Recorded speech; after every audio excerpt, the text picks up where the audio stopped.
Father told me I'm broken. He didn't speak this disappointment when I answered his question, but he said it with narrowed eyes, the way he sucked on his already hollowed cheeks, the way the left side of his lips twitched a little bit down, the movement almost hidden by his beard. He taught me how to read a person's thoughts on their face, and he knew that I knew how to read these signs. So between us, it was as though he had spoken out loud. The question, "Who was your closest childhood friend?" My answer, "I don't know." I could run as quickly as the sparrow flies. I was as skilled with an abacus as the Empire's best accountants, and I could name all the known islands and the time it took for tea to finish steeping. But I could not remember my past before the sickness. Sometimes I thought I never would, that the girl from before was lost to me. Father's chair creaked as he shifted, and he let out a long breath. In his fingers he held a brass key, which he tapped on the table's surface. "How can I trust you with my secrets? How can I trust you as my heir if you do not know who you are?" I knew who I was. I was Lynn. I was the Emperor's daughter. I shouted the words in my head, but I didn't say them. Unlike my father, I kept my face neutral, my thoughts hidden. Sometimes he liked it when I stood up for myself, but this was not one of those times. It never was when it came to my past. I did my best not to stare at the key. "Ask me another question," I said.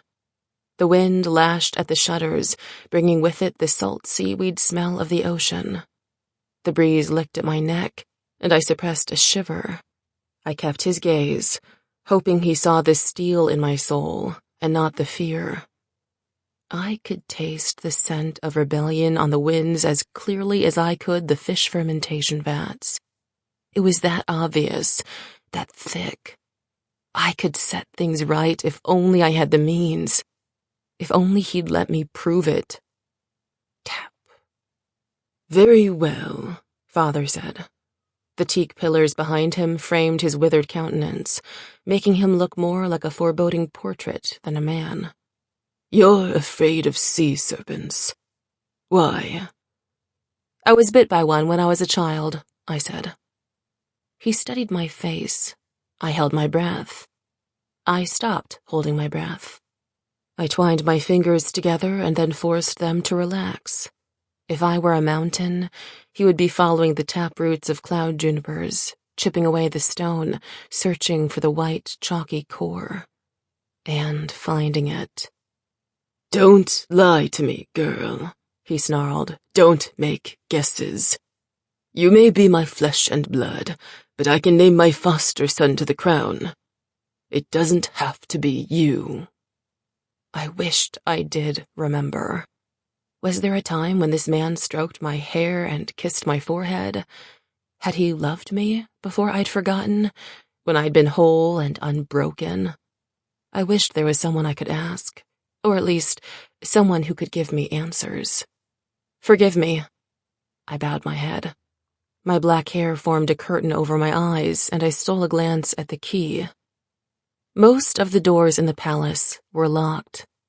He hobbled from room to room, using his bone shard magic to create miracles. A magic I needed if I was to rule. I'd earned 6 keys. My father's foster, Bayan, had 7. Sometimes it felt as if my entire life was a test. "Fine," Father said. He eased back into his chair. "You may go." I rose to leave, but hesitated. "When will you teach me your bone shard magic?" I didn't wait for his response. "You say you can name Bayan as your heir, but you haven't. I am still your heir, and I need to know how to control the constructs. I'm 23, and you—" I stopped, because I didn't know how old he was. There were liver spots on the backs of his hands, and his hair was steely gray. I didn't know how much longer he would live. All I could imagine was a future where he died and left me with no knowledge. No way to protect the Empire from the Alanga, no memories of a father who cared. He coughed, muffling the sound with his sleeve. His gaze flicked to the key, and his voice went soft. "When you are a whole person," he said.